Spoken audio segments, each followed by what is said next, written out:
YouTube ವೀಕ್ಷಕರೆಲ್ಲರಿಗೂ ಜೈ ಶ್ರೀನಿವಾಸನ್ ಗುರೂಜಿ ಇರೋದೇ ಪೂರ್ವಕವಾದ ನಮಸ್ಕಾರಗಳು. ವೀಕ್ಷಕರೇ, ತಮ್ಮೆಲ್ಲರಿಗೂ ಕಾಲನಿರ್ಣಯ ಕಾರ್ಯಕ್ರಮಕ್ಕೆ ಸ್ವಾಗತ ಸುಸ್ವಾಗತ. ಅಖಂಡ ಮಂಡಲಾಕಾರಂ ವ್ಯಾಪ್ತಂ ಯೇನ ಚರಾಚರಂ ತತ್ಪದಂ ದರ್ಶಿತಂ ಯೇನ ತಸ್ಮೈ ಶ್ರೀ ಗುರವೇ ನಮಃ. ಅಜ್ಞಾನತಿಮಿರಾಂಧಸ್ಯ ಜ್ಞಾನಾಂಜನ ಶಲಾಕೆಯ ಚಕ್ಷುರ್ನಿರ್ಮಿತಂ ಯೇನ ತಸ್ಮೈ ಶ್ರೀ ಗುರವೇ ನಮಃ.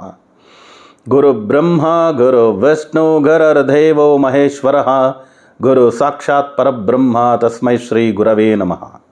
ಗುರವೇ ಸರ್ವಲೋಕಾನಾಂ ವಿಷಜೇ ಭವರೋಗಿಣಾಂ ನಿಧಯೇ ಸರ್ವವಿದ್ಯಾನಾಂ ದಕ್ಷಿಣಾಂ ಮೂರ್ತಯೇ ನಮಃ. ಓಂ ಹ್ರೀಂ ಶ್ರೀ ಗುರುಭ್ಯೋ ನಮಃ. ಜೈ ಸಿದ್ಧಿವಿನಾಯಕ, ಜೈ ಶರವೇಶ್ವರ, ಜೈ ಮಹಾಕಾಳಿ, ಜೈ ಮಹಾವತಾರ ಬಾಬಾ, ಜೈ ಶ್ರೀರಾಮ್.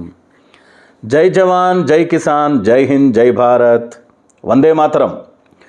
ಆರಾಮಾಗಿದ್ದೀರಾ ಸ್ನೇಹಿತರೆ? ಹುಷಾರಾಗಿದ್ದೀರಾ? ಇವತ್ತು ನಾವು ಮಾತಾಡಿಕೊಟ್ಟಿರ್ತಕ್ಕಂಥ ವಿಷಯ ಏನಂದರೆ, ವೃಷಭ ರಾಶಿಯವರಿಗೆ 2025 ಆಂಗ್ಲ ಹೊಸ ವರ್ಷ, ಆಮೇಲೆ ಯುಗಾದಿ, ನಮ್ಮ ಸನಾತನ ಹಿಂದೂ ಧರ್ಮದ ಹೊಸ ವರ್ಷ ಎಲ್ಲ ಹೇಗಿರುತ್ತೆ ಅನ್ನೋದ್ರ ಬಗ್ಗೆ ಮಾತಾಡೋಕ್ಕೊಟ್ಟಿದ್ದೀವಿ ವೃಷಭ ರಾಶಿಯವರಿಗೆ.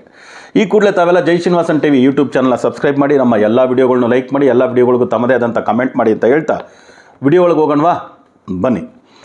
ಸೊ 1/1/2025 12 ಗಂಟೆ 1 ನಿಮಿಷ ಒಂದು ಕುಂಡ್ಲಿ ಕೂಡ ತೊಗೊಂಡಿದ್ದೀವಿ. ಅದು ಆಂಗ್ಲ ಹೊಸ ವರ್ಷಕ್ಕೋಸ್ಕರ ಇರಲಿ ಅಂತ.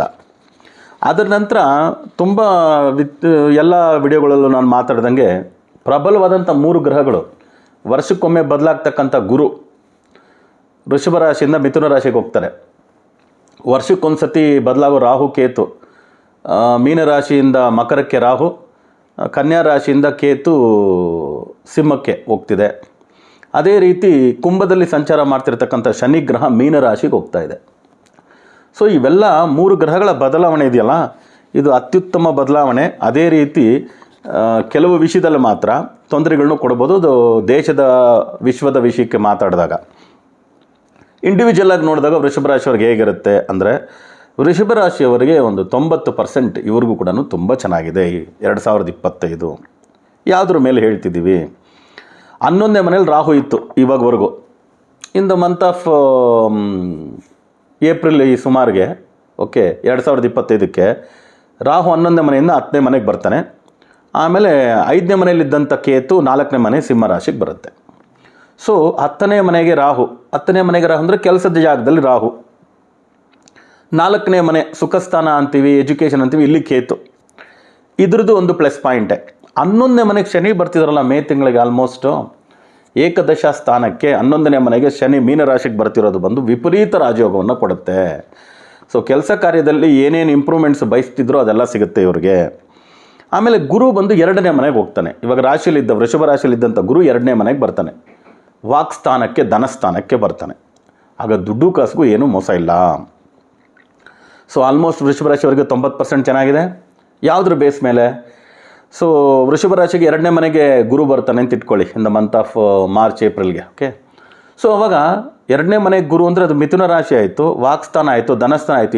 ಯಾರು ಲ್ಯಾಂಡ್ ತೊಗೋಬೇಕು ಅಂತಿದ್ರು ವೃಷಭ ರಾಶಿನಲ್ಲಿ, ಒಂದು ಸೈಟ್ ತೊಗೋಬೇಕು, ಇಲ್ಲ ಮನೆ ಕಟ್ಟಬೇಕು, ಇಲ್ಲ ಯಾವುದೋ ಶೇರ್ ಮಾರ್ಕೆಟಲ್ಲಿ ದುಡ್ಡು ಹಾಕಿದ್ವಿ ಅದರಲ್ಲಿ ಒಳ್ಳೆ ಪ್ರಾಫಿಟ್ ನೋಡಬೇಕು, ಈ ಥರದಲ್ಲ ಏನೇನು ವ್ಯಾಪಾರ, ಯಾರು ವ್ಯಾಪಾರಸ್ಥರಿರ್ತಾರೋ ವ್ಯಾಪಾರದಲ್ಲಿ ಏನಾದರೂ ದುಡ್ಡು ಹಾಕಿದರೆ, ಅದಕ್ಕೆ ಬಂಡವಾಳ ಹಾಕಿದರೆ ಅದು ಹೇಗಾಗುತ್ತೆ, ಪ್ರಾಫಿಟಬಲ್ ಆಗುತ್ತೋ ಇಲ್ವೋ ಅಂತ ಯೋಚನೆ ಮಾಡ್ತಿದ್ದವ್ರಿಗೆಲ್ಲ ಒಳ್ಳೆಯದಾಗುತ್ತೆ. ಅದರಲ್ಲಿನೂ ವೃಷಭ ರಾಶಿಯಲ್ಲಿ ಹುಟ್ಟಿರೋರು ರಿಯಲ್ ಎಸ್ಟೇಟು, ಭೂಮಿ ತಗೊಳ್ಳೋದು, ಮಾರೋದು, ಲೇಔಟ್ಸ್ ಥರ ಮಾಡಿ ಮಾರೋದು, ರಿಯಲ್ ಎಸ್ಟೇಟ್ ಮಾಡ್ತಿರ್ತಕ್ಕಂಥವ್ರಿಗಂತೂ ತುಂಬ ಚೆನ್ನಾಗಾಗುತ್ತೆ. ಸೊ ಸೈಟ್ ತೊಗೊಂಡು ಮನೆ ಕಟ್ಟಬೇಕು ಅಂತ ಹೇಳ್ತಕ್ಕಂಥವ್ರಿಗೆಲ್ಲ ಇದೊಂದು ಒಳ್ಳೆ ವರ್ಷ. ಈ ಸರಿ ಎಷ್ಟು ವರ್ಷದಿಂದ ಟ್ರೈ ಮಾಡ್ತಿದ್ದೆ ಒಂದು ಸೈಟ್ ತೊಗೊಂಡು ಮನೆ ಕಟ್ಟಬೇಕು ಅಂತ, ಎಲ್ಲ ಅರ್ಧದಲ್ಲಿ ಹೋಗ್ತಿತ್ತು. ಇರೋ 2 ಸೈಟಲ್ಲಿ ಕೂಡ ಮನೆ ಕಟ್ಟೋಕ್ಕಾಗಿಲ್ಲ ಅಂದರೆ ಈಗ ಕಟ್ಟಿಬಿಡ್ತಾರೆ. ಅಷ್ಟು ಒಳ್ಳೆಯ ವಿಷಯಗಳು ನಡೆಯುತ್ತೆ. ಇನ್ನು ಸ್ಟೂಡೆಂಟ್ಸ್ಗೆ ಅಂತ ನೋಡಿದ್ವಿ ಅಂತ ಇಟ್ಕೊಳ್ಳಿ ನಾವು, ಬುಧದ ಗ್ರಹದ ಮನೆಯಲ್ಲಿ ಗುರು ಬಂದಿದ್ದಾನೆ. ಸೊ ಬುಧ ಗ್ರಹನೇ ಎಜುಕೇಷನ್.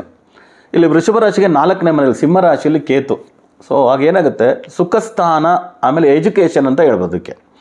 ಸೊ ಎಜುಕೇಷನ್ ಫೀಲ್ಡಲ್ಲಿ ಇರ್ತಕ್ಕಂಥವ್ರು ಒಳ್ಳೆಯದಾಗುತ್ತೆ. ಹೊರದೇಶದಲ್ಲಿ ಯಾರ್ಯಾರು ಹೋಗಿ ಓದಬೇಕು ಅಂತ ಅಂದ್ಕೊಂಡಿರ್ತಾರೋ ವಿದ್ಯಾರ್ಥಿಗಳು, ಅವರೆಲ್ಲ ಹೊರದೇಶಕ್ಕೆ ಹೋಗಿ ಓದ್ತಕ್ಕಂಥ ಯೋಗಗಳು ಬರುತ್ತೆ. ಸೊ ಅದೇ ರೀತಿ ವ್ಯಾಪಾರಸ್ಥರು ಯಾರಾದರೂ ಇದ್ದರೆ, ಬುಧ ಗ್ರಹನೇ ವ್ಯಾಪಾರಕ್ಕೆ ಇರ್ತಕ್ಕಂಥ ಗ್ರಹ, ಎಕ್ಸ್ಪೋರ್ಟ್ ಇಂಪೋರ್ಟ್ಸ್ಗೆ ನೋಡ್ತಿರ್ತಕ್ಕಂಥವ್ರು ಕೂಡ ಒಳ್ಳೆಯದಾಗುತ್ತೆ. ಮೈನಸ್ ಪಾಯಿಂಟ್ ಆಮೇಲೆ ಮಾತಾಡ್ತೀನಿ, ಓಕೆ.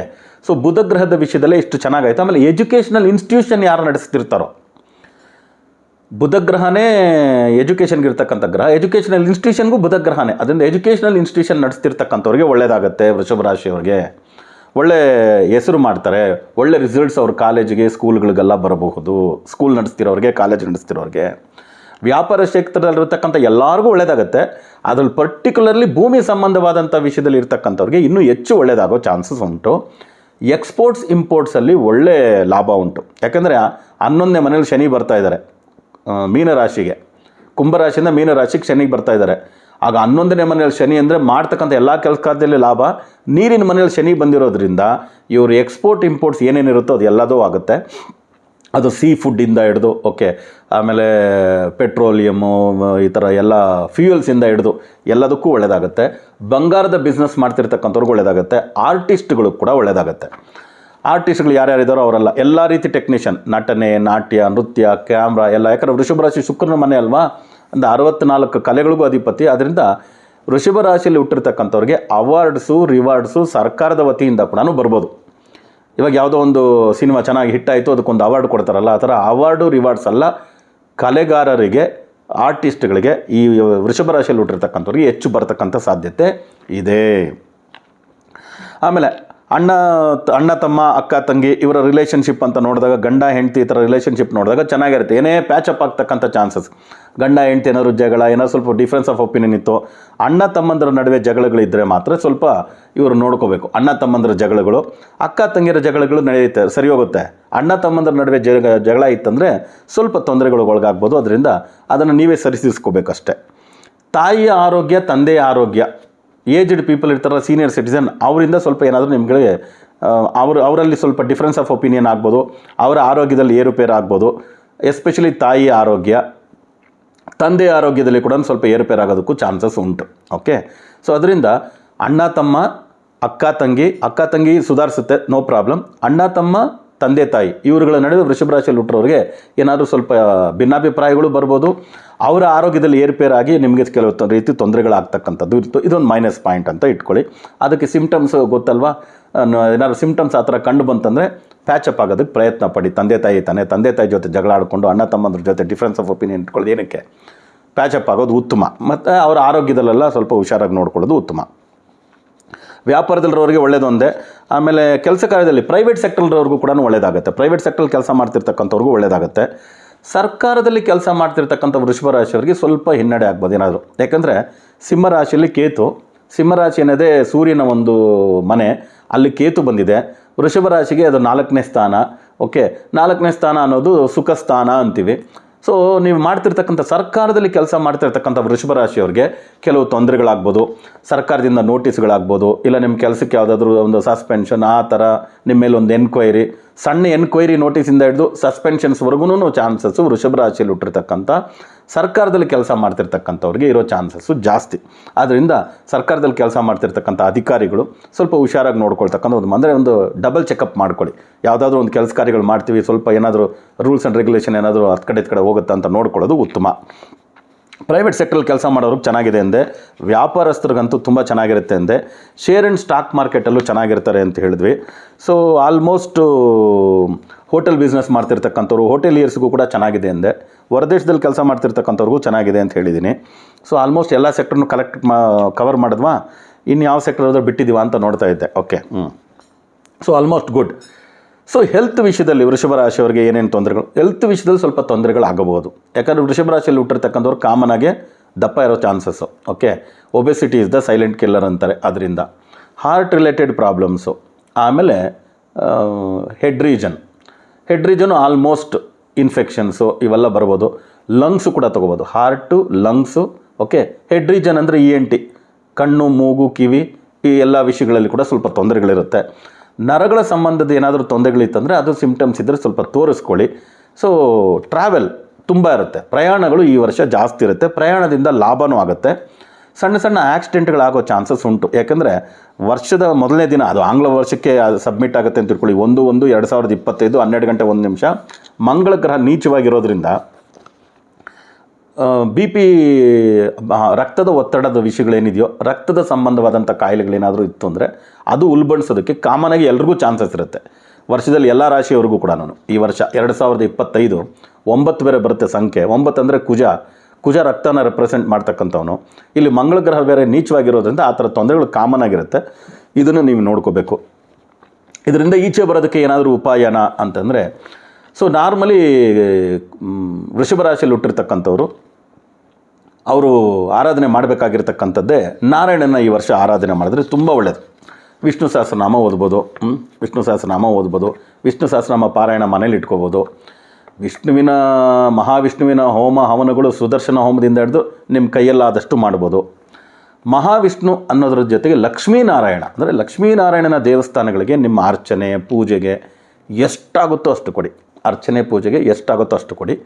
ಈ ವರ್ಷದ ದೇವರೇ 2025 ಮಂಗಳ ಗ್ರಹ ಸುಬ್ರಹ್ಮಣ್ಯ ಅನ್ನೋದನ್ನು ಸುಬ್ರಹ್ಮಣ್ಯನ ದೇವಸ್ಥಾನಕ್ಕೂ ನಿಮ್ಮ ಕೈಲಿ ಏನಾಗುತ್ತೋ ಅಷ್ಟು ಅರ್ಚನೆ ಪೂಜೆಗಳನ್ನ ಮಾಡಿಸ್ಕೊಂಡು ಬನ್ನಿ. ಸೊ ಮಹಾವಿಷ್ಣುಗೆ ಹೆಚ್ಚು ಒತ್ತು ಕೊಡ್ತಕ್ಕಂಥದ್ದು ತುಂಬ ಒಳ್ಳೆಯದು. ಅದು ಲಕ್ಷ್ಮೀನಾರಾಯಣನ ಕೊಡ್ತಕ್ಕಂಥದ್ದು.